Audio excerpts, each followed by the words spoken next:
Alô, estamos aqui para mais um vídeo de Contos Maravilhosos.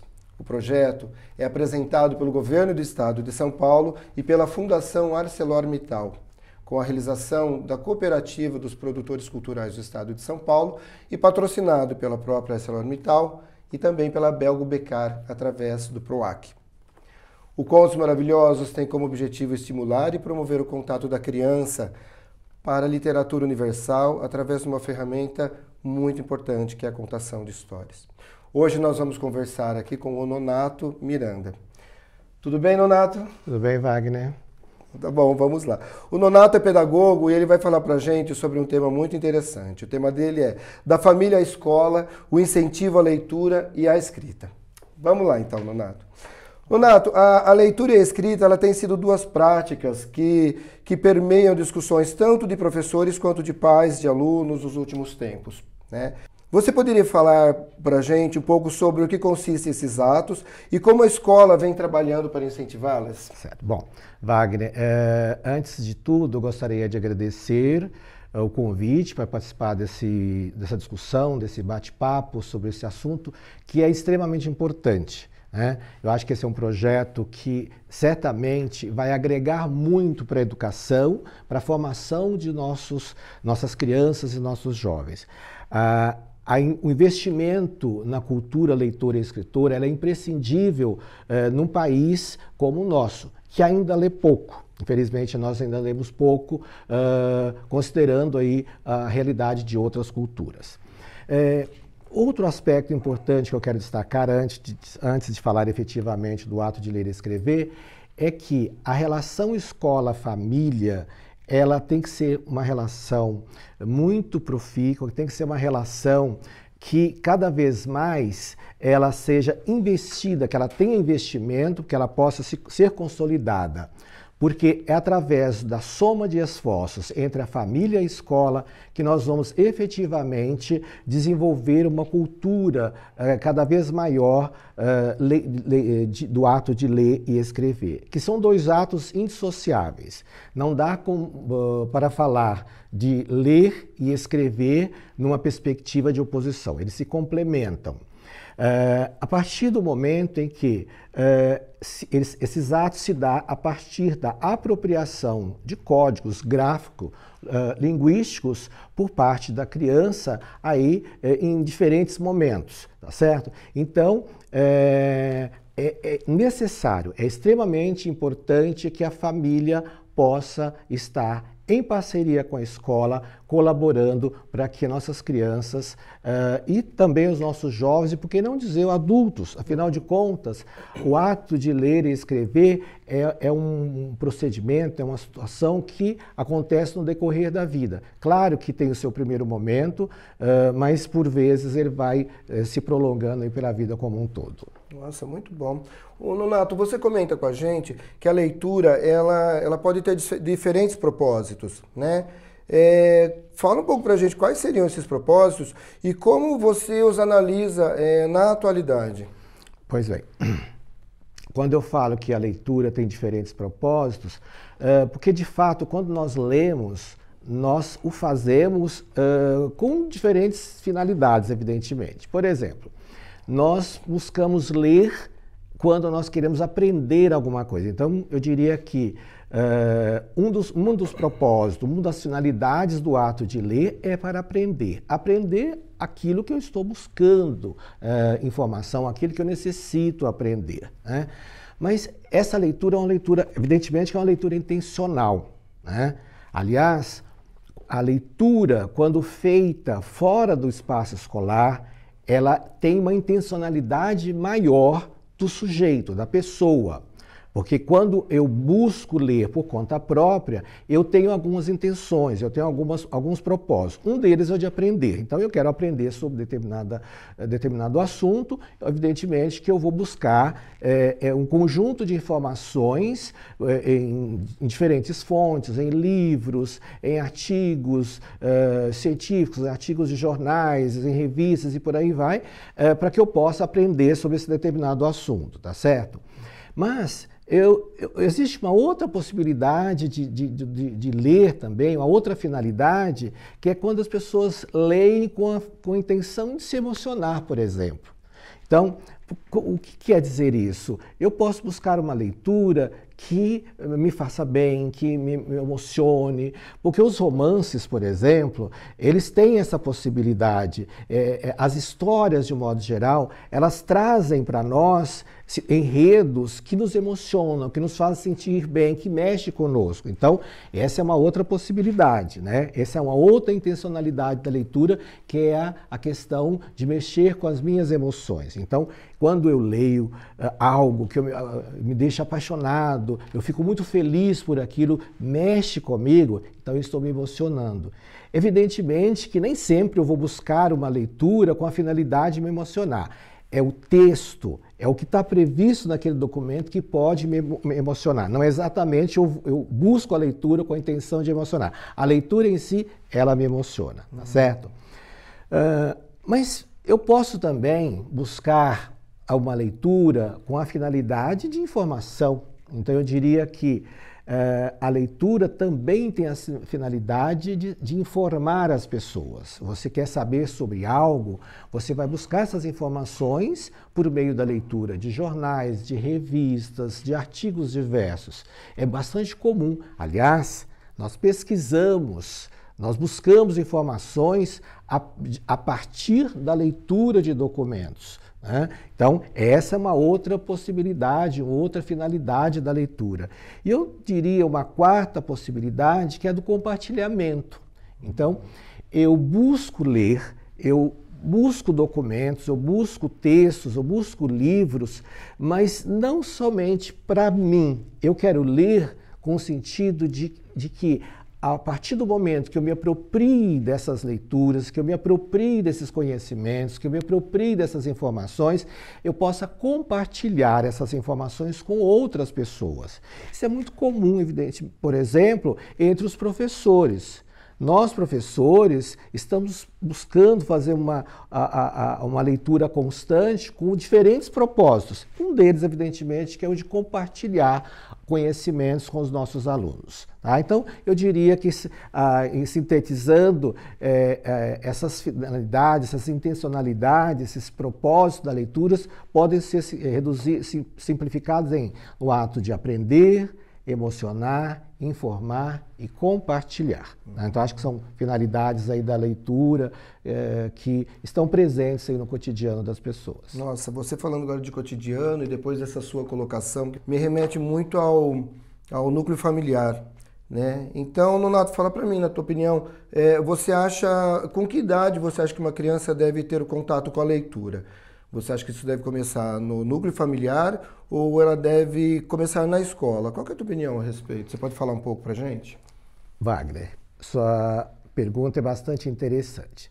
Se nós pensarmos que, na perspectiva legal, as crianças elas devem obrigatoriamente serem matriculadas nas escolas a partir dos 4 anos de idade. Isso é o que diz a legislação com relação à questão da obrigatoriedade do ensino, dos 4 aos 16 anos de idade.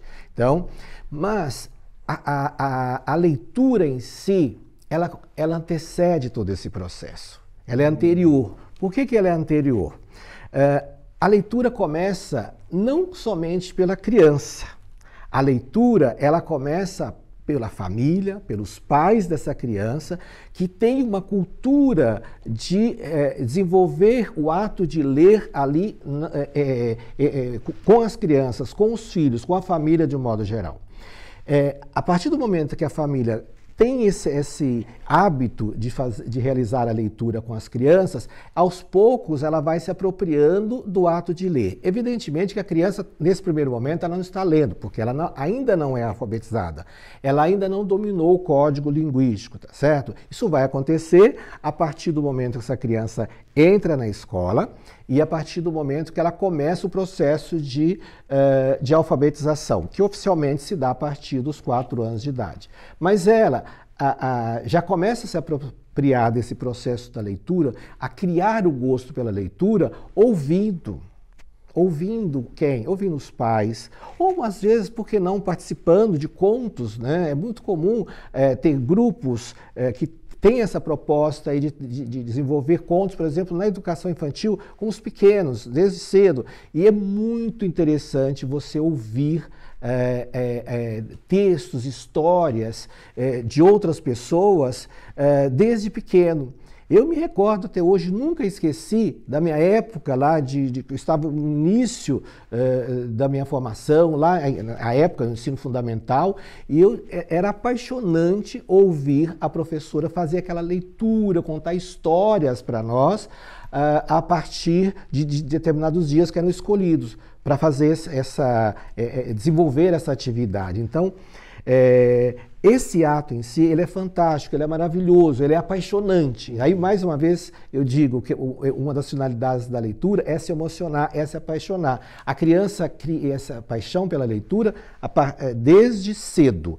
Então, não há necessidade de aguardar o entrar na escola. Só que é a partir da escola que é o espaço apropriado, correto, para o desenvolvimento dessa propriedade aí da leitura, desenvolvimento do ato de ler e escrever, que a criança vai tomar referência a ele de uma forma mais sistematizada. Nossa, eu acredito muito nisso. Eu acredito que desde cedo, quando a criança tem um contato com um livro enquanto objeto, como você falou, ela não sabe o que tem ali. O livro é um objeto para ela, né? Mas a relação de respeito que ela tem com esse objeto, sabendo, né, com a participação dos pais, evidentemente, que dali surgem tantos elementos que vão estimular o imaginário dela e tudo mais. Então, essa relação de respeito dela com esse livro, quando se dá desde a infância, eu acredito que ele se perpetue aí, né? E, Nonato, me fala uma coisa que é bastante importante, aliás, que eu tenho visto, que cuidados a gente deve ter para que a leitura não seja alguma coisa maçante para a criança, que não se torne para ela um castigo, mas se torne algo prazeroso, né? Que cuidados os pais devem ter, os pais ou os educadores? O que você me diz a respeito? Veja bem, você trouxe agora para discussão um assunto muito interessante e que diz respeito às nossas práticas enquanto profissionais da educação, né? A leitura, ela precisa ser um ato prazeroso, ela não pode ser uma situação, não pode ser uma proposição vista como uma espécie de castigo para a criança. Por que eu estou dizendo isso? Nós tivemos um dado momento em que a leitura em si, ela se consistia muito mais numa perspectiva de fazer com que a criança lesse com a intenção de alfabetizar, de avaliá-la. Evidentemente que alfabetizar, sim, o ato de ler, escrever e alfabetizar, eles se complementam. Mas, muitas vezes, a leitura consistia numa perspectiva de o professor avaliar se o aluno sabia ou não sabia aquele determinado assunto. Tá certo? Então, o que acontecia? Era bastante comum solicitar que os alunos começassem a ler, o professor solicitava que o aluno começasse a ler, e toda a turma, toda a classe deveria ficar muito atenta, porque ele poderia, um outro aluno qualquer, poderia ser chamado para ler, e esse aluno, se não soubesse, poderia ser penalizado. Então, assim, isso causava muito estranhamento, muito medo entre as crianças. Isso não tem sentido, não faz sentido, porque a leitura, ela precisa ser um ato em que a criança aprenda a trazer isso para ela como propósitos de aprender, de se informar, de se apropriar do mundo, porque a leitura em si, ela diz respeito à apropriação de uma cultura, ela diz respeito a você se tornar o sujeito das ações, de você poder compreender o mundo e interpretá-lo. Muitas vezes nós dizemos que a criança ou o adulto, por exemplo, leu, mas não entendeu. Então, quando nós fazemos essa analogia, fazemos esse tipo de análise, o que nós estamos dizendo, na verdade, é que ela não leu, ela simplesmente decodificou.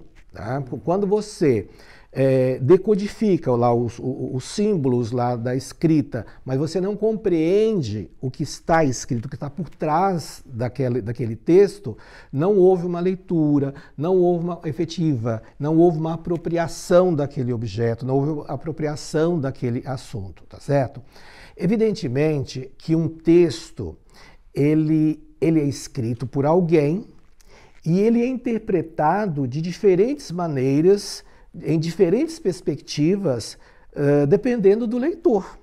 Eu posso ler um determinado texto e entender algo. Você possivelmente pode ler e entender de uma forma completamente diferente. Eu só consigo fazer isso quando eu já tenho um domínio de conhecimento, eu já tenho um capital cultural que me permite fazer esse tipo de analogias. Uma bagagem cultural, vamos chamar assim? Sem dúvida nenhuma. Quando você já tem uma bagagem cultural, quando você tem um conjunto de conhecimentos que te dê propriedade para fazer esse tipo de análise, e mais do que isso, fazer correlações daquilo que você está se apropriando com outros textos e mais do que isso, com o mundo, com a sociedade. Né? Então, é imprescindível que essa leitura seja prazerosa desde cedo, para que a criança não veja a leitura como um castigo, e sim como a possibilidade de se apropriar do mundo e poder opinar sobre os diferentes assuntos aí desde cedo, porque afinal de contas nós não podemos esquecer, as crianças, elas sabem das coisas, elas têm conhecimento e elas sabem se posicionar. Nós buscamos cada vez mais formar cidadãos críticos e reflexivos, e é através da leitura que nós faremos isso. Nossa. Não existe outra possibilidade senão por meio da leitura, da escrita, para que essas crianças e jovens possam efetivamente se apropriar de um conjunto de conhecimentos e possam se manifestar criticamente sobre os diferentes assuntos, temas aí que a vida nos coloca. Você coloca aí de uma forma muito bacana e coerente que nós precisamos na sociedade de cidadãos críticos e conscientes de seu papel, né? Mas a gente está acostumado a ouvir que o brasileiro ele lê muito pouco. E eu acredito que isso seja verdade. Nonato, qual que é a tua opinião a respeito disso? Bom, veja bem, quando nós falamos que o brasileiro lê pouco, nós estamos fazendo uma comparação com alguém. Quando você compara no caso do Brasil em relação a outros países. Quando nós afirmamos, né, que o Brasil tem uma cultura de ler pouco, nós estamos considerando a realidade de leitura de livros, quer seja o volume completo ou pelo menos em parte, em relação a outros países, notadamente os países orientais, China, Índia, por exemplo, que leem muito mais do que nós. Por exemplo, em 2019, tem uma pesquisa da ProLivros que ela mostra que o Brasil lê por ano cerca de 2,43 livros. Isso é relativamente um percentual baixo comparando com esses outros países aí que leem muito mais do que nós.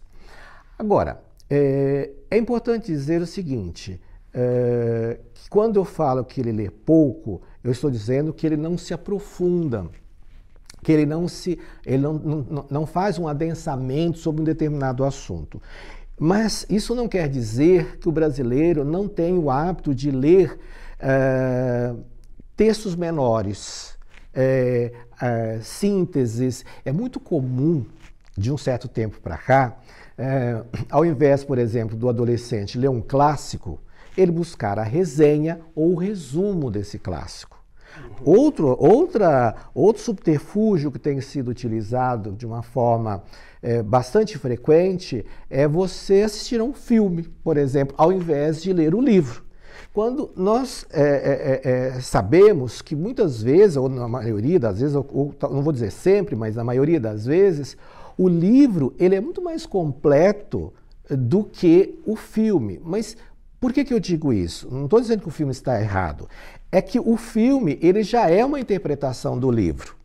Já é uma leitura, uma leitura que o autor, o diretor do filme fez daquela obra e reproduziu ele sob forma de filme. Então, às vezes, a pessoa entende que é mais fácil fazê-lo. Eu, particularmente, sempre recomendo, leia primeiro o livro, depois assista ao filme, à série, que você vai se apropriar de muito mais do que isso. Numericamente, né, quando você pensa nesse quantitativo, é muito grande. Por exemplo, nós temos aí cerca de 48%, essa mesma pesquisa mostra, dos brasileiros acima de 5 anos, que a partir dessa idade, nós consideramos que a pessoa já tenha condições de ter o acesso minimamente a um livro para poder fazer a leitura. Isso equivale a cerca de 93 milhões de brasileiros. Então, é um número muito alto de pessoas que não leem nem um livro, nem parte de um livro. Então, nós entendemos que, nessa perspectiva mais formal, o número de leitores brasileiro é pequeno. Mas existem vários fatores que estão por trás disso também, que a gente não pode desconsiderar, como a questão do incentivo, de políticas de incentivo à leitura, por exemplo, ou por que não dizer, a possibilidade de reduzir, por exemplo, os impostos com relação aos livros, às produções que são voltadas para o incentivo à leitura. Então, existem muitas possibilidades aí sobre esse assunto. Nossa, isso nos remete diretamente à questão que você colocou da importância de se iniciar a leitura logo lá na tenra idade, né? Então, Nonato, nós estamos chegando agora ao fim do nosso papo aqui, que está muito bom, aliás, o conteúdo delicioso. Que dica você daria, então, para os pais ou para os profissionais da educação? Que dica você daria para eles que pretendem iniciar a leitura ou inserir o livro no dia a dia dos seus alunos ou dos seus filhos? Bom, para as famílias, a primeira coisa que eu acho que deve levar em consideração é que se faz necessário cada vez mais você criar o hábito da leitura em casa. Eu sei que a televisão e as mídias, de modo geral, elas acabam sendo grandes concorrentes. Mas você criar espaços, criar o hábito de ter determinados momentos voltados para a leitura, dos pais para com seus filhos, ou por que não, quando for fazer algum passeio, busque locais onde a leitura faça parte desse contexto. É muito comum, às vezes, você encontrar espaços extremamente agradáveis, onde a criança pega um livro, ela vai poder sentar ali de uma forma bem confortável, folhear esse livro e tentar, né, se apropriar dessa questão do que está previsto, do que aquele livro traz. Uma criança muito pequena, evidentemente, que você precisa escolher um livro adequado para a idade dela. Vai ter mais imagens, porque o texto, ele não se constitui somente de palavras, ele se constitui de diferentes formas. Então, você vai escolher um livro de acordo com a faixa etária da criança. Então, com relação às famílias, em síntese, o que eu sugiro é que ela crie momentos de leitura dela para com as crianças, para com seus filhos. Porque se a criança vê que os pais têm o hábito de ler, ela também vai se apropriar desse hábito, ela vai entender que isso faz parte da sua rotina, então ela vai buscar fazer essa leitura. No caso da escola, o que nós temos observado cada vez mais? De um tempo passado, vamos assim dizer, as leituras eram obrigatórias. Além do livro didático, existem os livros paradidáticos. São aqueles livros que não fazem parte do conteúdo do dia a dia, mas você traz uma leitura adicional para poder complementar a formação do estudante. Isso é importante. Mas o que é importante também, e que eu acho que pode ser considerado, é que o aluno possa escolher o que ele quer ler. considerando aquilo que desperte o seu interesse pela leitura. Então, um professor pode, por exemplo, na sala de leitura, ou ter os cantinhos ali da leitura, onde você pode colocar um conjunto de livros diferentes para que os alunos possam escolher aquilo que ele possa ler. Eu, por exemplo, como profissional da educação, minha época de diretor de escola, nós tínhamos um hábito, nós tínhamos uma prática que eu acho interessante. Nós tínhamos a hora da leitura. Em um dado momento da semana, nós elegíamos ali uma hora. Aquela hora na escola, todos paravam para ler. Todos. Quando eu digo todos, significa que o diretor, o vice-diretor, os professores, os alunos, os funcionários, o pessoal da cantina, o pessoal da merenda, da limpeza, todos paravam para ler. Isso era uma prática que nós tínhamos, estávamos sempre querendo saber quando vai ser um dia da leitura, qual vai ser a hora da leitura. Então, esse era um projeto que ele incentivava, ele criava momentos para que todos pudessem ler, e esse hábito foi se perpetuando, e certamente ele fez com que a leitura, que podia ser algo forçado, acabou se tornando em algo de interesse próprio e para todos. Então, a ideia era criar uma cultura leitora, mas trazendo todos. A escola precisa criar momentos para que todos participem dessa apropriação do ato de ler e escrever. Tá? Então, eu acho que essa seria uma possibilidade aí da escola a escola, evidentemente, os professores, os educadores de um modo geral, oferecendo para os seus alunos. Nossa, muito bom. Nonato, eu agradeço muito a sua participação conosco nesse vídeo. Muito obrigado por você compartilhar conosco todo o teu conhecimento, toda a pesquisa que você tem desenvolvido, e também compartilhar o que você vive no dia a dia dentro do seu trabalho. Tá? Então, te agradeço muito. Wagner, eu que agradeço o convite. Foi, sem dúvida, um prazer muito grande falar sobre um assunto que é de extrema importância, né, para nós, para a população de um modo geral, para as pessoas, que é discutida a questão da leitura. Né? A leitura, ela se faz cada vez mais necessária, e é imprescindível que escola e família se apropriem desse projeto, elas somem esforços para que nossas crianças, de fato, se tornem leitores, que elas apropriem do conhecimento e que isso seja um hábito em sua vida, para que elas possam efetivamente se tornarem ainda mais pessoas que transformam a vida delas e dos outros. E a leitura é o caminho para tudo isso. Com toda certeza. Bom, eu agradeço então a presença do Nonato Miranda e a todos vocês que estão assistindo.